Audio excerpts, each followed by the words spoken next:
So essentially, it's called the T framework, and T just stands for time, energy, and attention. So it's easy to remember. And the idea is that the perfect set of circumstances exists when you have time, you are able to be attentive, and you have a decent amount of energy, right? So when your energy is low, then you're exhausted. If your time is low, then you're overwhelmed.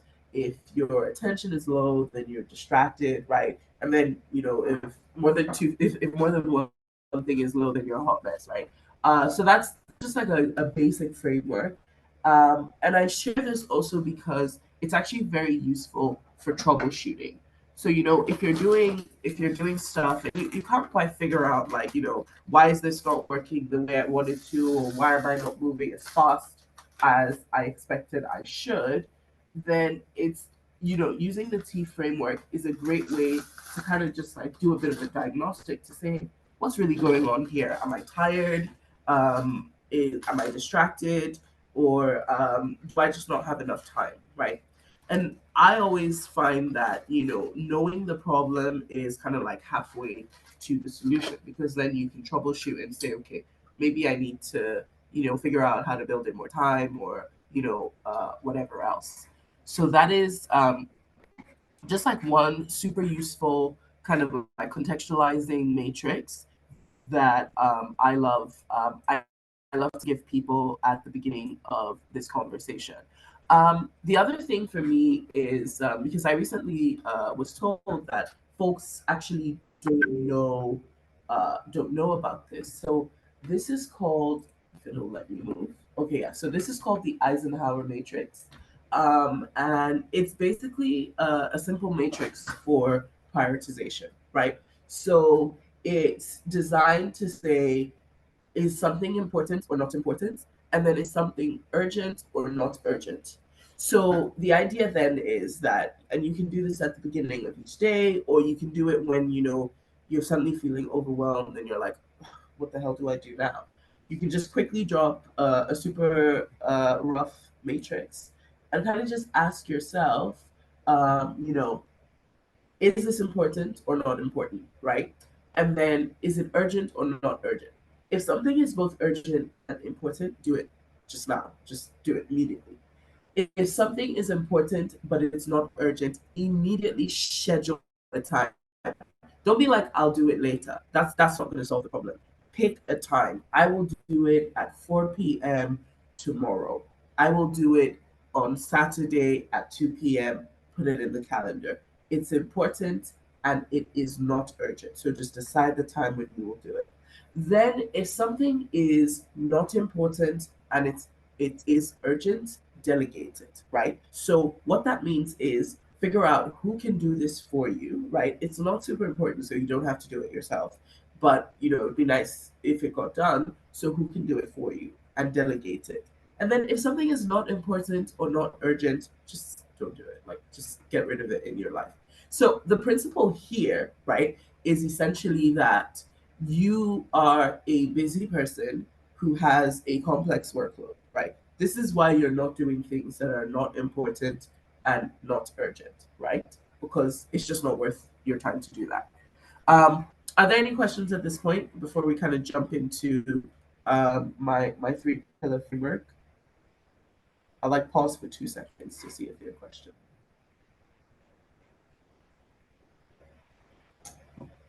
I think you can keep going. Okay, awesome. So next slide. So essentially, three pillar matrix. What's in this three pillar matrix? So number one is essentially planning. Number two is headspace, and number three is capacity. Right.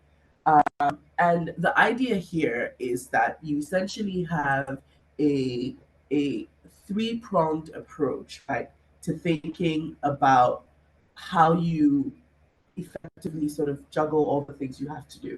So, number one, right, and I say this all the time, like fiercely, fiercely, fiercely protect your mental health. You can do nothing if you're just not right in the head. You know, I this flu came with days of brain fog.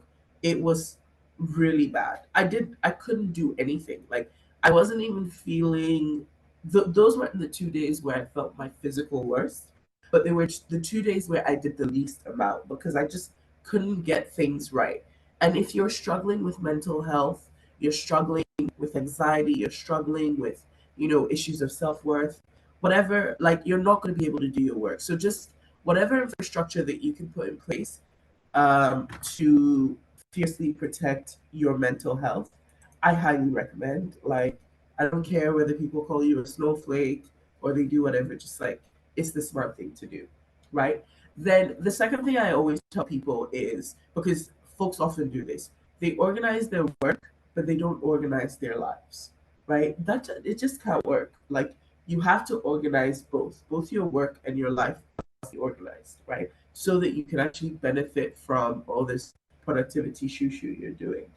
And then the other thing is developing your skills and your knowledge, and that's really important. When I started working, it would take me like, I don't know, 2 hours to like set up a really sexy Excel, get my pivot tables and do my, like, my analysis. I would have to cross-reference my formulas, right? But as I got better and better, I can, throw those things together in like, 30 minutes or sometimes even 20 minutes. And I also have all these beautiful templates and things that I've created that make it easy for me to kind of do work faster, right? So essentially, just develop your skills and your knowledge. It allows you to work faster, and it allows you to, you know, do things with less sort of like associated anxiety, right? So I remember I don't like public speaking, but I somehow chose a career path that required me to do that quite often. And so I would waste like at least 2 hours, maybe sometimes even 2 days, agonizing before I would even then be able to like start the work and do everything, right?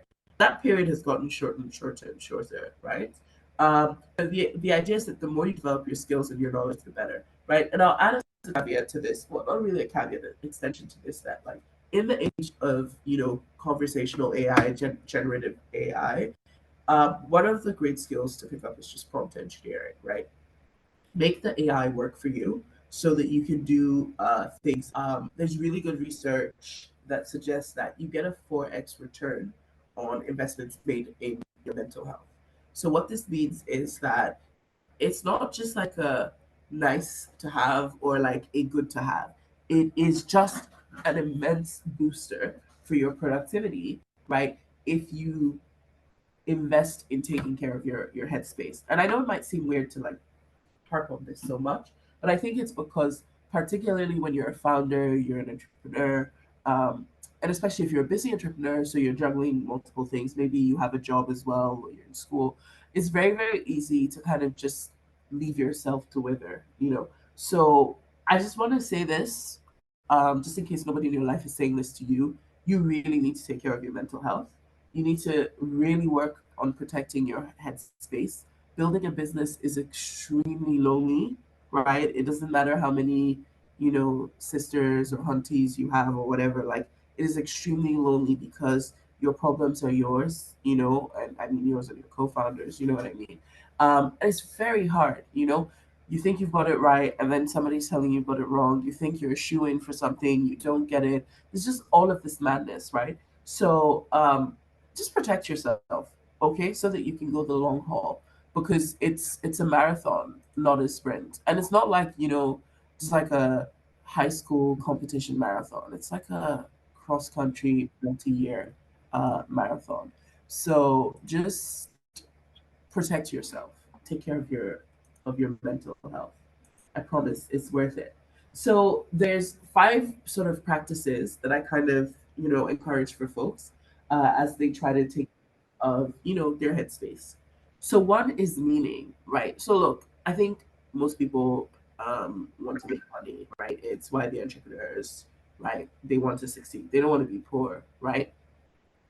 But you need to make sure that there is purpose, right? Maybe like at the core, like fundamental core of your being, your purpose is to be rich. In that case, great. But if there's more, right? If there's something more, if it's something, when everything is stripped down, when you're alone by yourself, that thing, that meaning, that purpose, whether it's, it's driven by religion or spirituality or something in your childhood. Know it,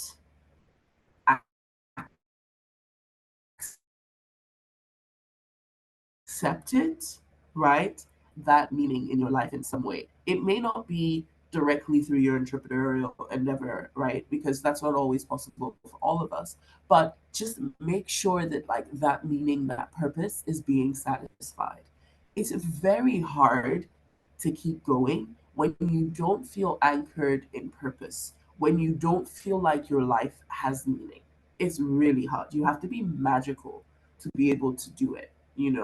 And as amazing as women are, we are not magical. Um and then the second thing is engage, right? Build real connection, right? Why is this important? This loneliness point, right?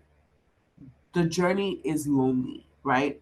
And at different points, you have highs and lows, right? So when you give people your time, right, in conversation or whatever, strive to engage because we are social beings, right? For better or for worse, we are social beings. So feed yourself in those moments.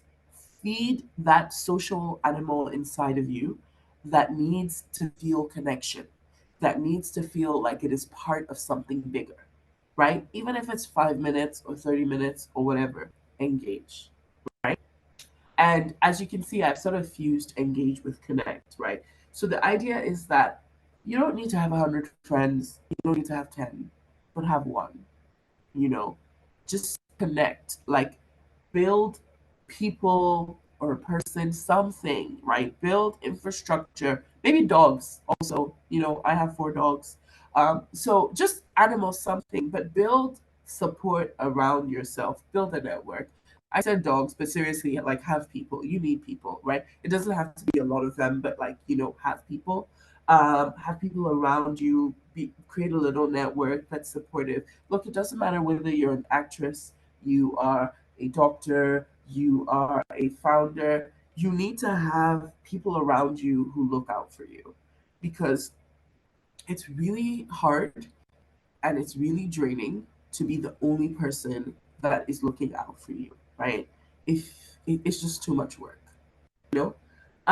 And then the other thing I share is something called positive framing. What is positive framing? Positive framing basically says, and positive framing is not positive thinking. I always like to make that distinction. The idea of positive framing, right, is essentially the principle that when something happens, right, you are looking at how to deconstruct it, right? So something bad happens, right? Or you're planning something. How do you deconstruct it in such a way that it allows you to see the solutions? Does that make sense? This is a very quiet crowd, but I hope I'm making sense. You are a lot of Okay. sense. Yes, you are. You really.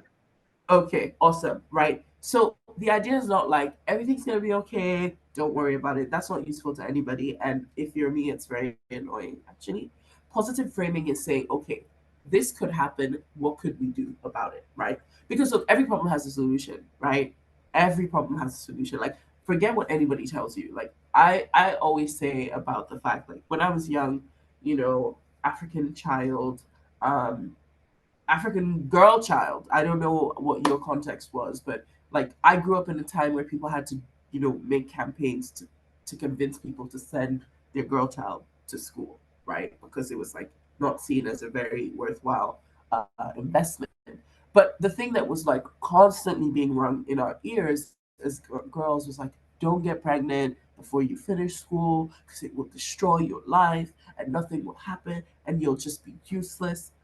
And so like growing up, I was like, oh my god, that's the worst thing that could happen. And then one of my classmates got pregnant, and then she's fine.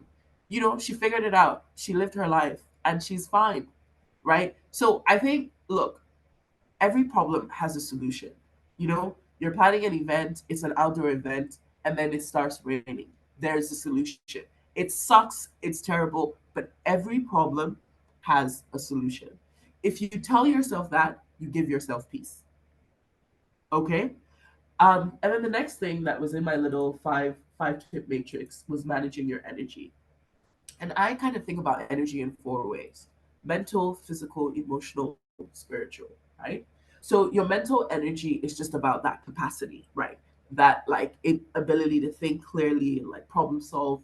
Your physical energy is just like that energy to get up out of your bed, to, walk to the kitchen, make tea, whatever, all of that, right? Your just physical ability to do things, right? And then your emotional energy is about like, just the feelings, right? Your ability to kind of connect, deal with human beings, right? Like I generally have a really small social battery, small emotional battery. So it takes a lot out of me once I have like a social interaction, right? But the more self-aware I become, the better I get at self-regulating, the better like, my emotional battery gets, right? And then spiritual energy, right? And again, I always say you don't have to be religious. I'm not religious at all. But spiritual energy is about purpose, right? Because religion is fundamentally about purpose. Why are we here, right? Um, and that is so important, right? So and I always like to caveat it because sometimes people feel like if they're not religious, then they don't have to think about like their spirituality. But like spirit is just a think of spirit as like a placeholder word, right? To just say what is your purpose, you know what I mean? And those 4 things are really important to manage. And there's a check-in I like to do with myself, and I invite you to do right now. And you can just kind of share the results in the chat if you're feeling comfortable to do so. And it's just to ask yourself, at the beginning of every day and at the end of every day, how is my physical energy? How is my mental energy? How is my emotional energy? And how is my spiritual energy? And just score that on a scale of 1 to 10. And if I'm like consistently getting like really, really low body score or really, really low heart score, then I know I need to adjust something. You know what I mean? And something like I tend to get really low body and heart scores, but you know what I mean. Like that's mine, right? Other people sometimes you might find that you're getting really low mind scores or whatever. But whatever it is, just pay attention and troubleshoot, right? Because you need to take care of yourself. I'm starting here. People say they remember the first thing and the last thing, right? Primacy and recency effect. So the first thing I'm talking about is mental health because I want you to know that it's important, and I want you to know that it's the kind of thing that just um, should not be neglected, right? At all costs. Yeah. So planning, right? So planning is the second aspect of this, right? So again, you can read the slides, so I won't read the slides to you, but the idea is to have a plan, right? If you fail to plan, you plan to fail. It's that simple. It really is not more complicated than that, right? And create a schedule for yourself, for your life, so that you can have a little bit of predictability. It really does help. I promise. It doesn't have to be a super rigid schedule, but just something that allows you to have some predictability in your day, right? Like you can't just like be experiencing your day as it's happening, right? You have to have control over your day. One of the things I notice with people who are really, really struggling and are really overwhelmed is that like they're experiencing their day real time. Like the day is happening to them. Like they're not in charge of it. Don't live your life like that. Like your life must not just be happening to you, right? You have to take control of it. So I'll just share very quickly here some of the tools that I use or have used. So you'll see, Calendly. Anyone who's tried to book a meeting with me, you get a Calendly link. I also use time blocking. So there's 168 hours in a week, in case you didn't know. I time block. So what that means is that there's just chunks of time I set aside, so that like there are no interruptions, and I can just use that time to work as aggressively as possible. Luckily, I'm nocturnal, so my time blocks for like blackouts are at night. But the idea is that you really want to time block. You want to have chunks of time, then work to cut time wasting activity from your schedule. And this little thing here is to do. It's basically a to do app. You can also our product. I think Debbie mentioned our product. It's called Sync. It also has a to do functionality. So just have a simple way to kind of keep track of what you need to do, and try and plan ahead. Um, and that helps a lot. There's a link that I can share to you also that you have access to this deck, FYI, so you don't have to worry. The other thing that I use is something called the 135 list. So the 135 list just this says, what is one thing I must do today? Right, must, must, must. And then what are three things that are doable, so I should do if I can? And then what are five things that are quick wins that will make me feel good about myself, right? And this is again like a mental health thing, right? So sometimes like on my quick wins effort, I have things like maybe text my mom and tell her she's awesome, or like I don't know, respond to my emails, although sometimes that's not a quick win, but you get the idea. So just quick, five easy things that are low effort that you can do, just to make yourself feel good and feel productive. Because again, if you get it into your head that you're like not productive or you're not getting work done and you can't do anything right, you just get into a vicious cycle. So the 135 is really useful for that. The other thing that's useful is something called the Pomodoro technique.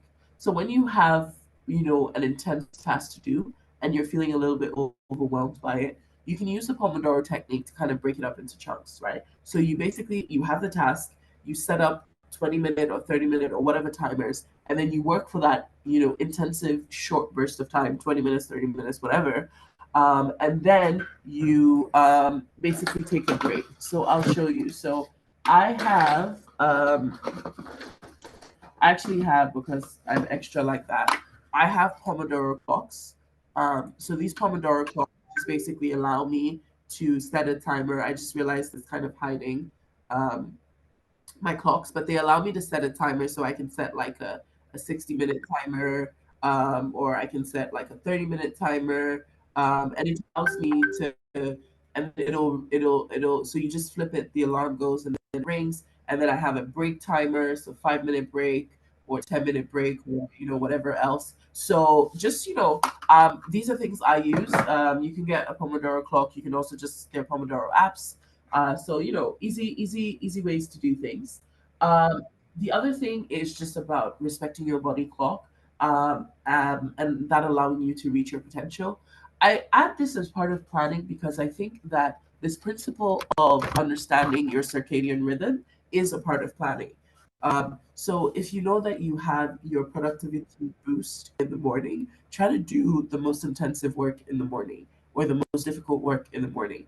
If you know that you have your productivity boost in the afternoon, same. This is a really, really critical thing for getting as much done as possible when you have a little bit of time or not enough time. You know what I mean? And then capacity. Capacity is the last thing. This principle about capacity is about essentially cultivating the essential skills, right? So I talked a little bit about this, right? So I will belabor the point because I want to make sure that we have time for Q&A. But I just want to tell you guys two sort of principles. There's this thing called the GROW model, and the GROW model is a really useful learning sort of like schema or framework, right? So it basically tells you how to kind of like strive toward something, right? So it's like, what do you want to achieve? Where are you right now? What options do you have, right? And then what specific choices, right? Because sometimes people say that they want to acquire skill or they want to do something, but then they just like, it's just like virtual, right? It's just like something they said and not actually something they do.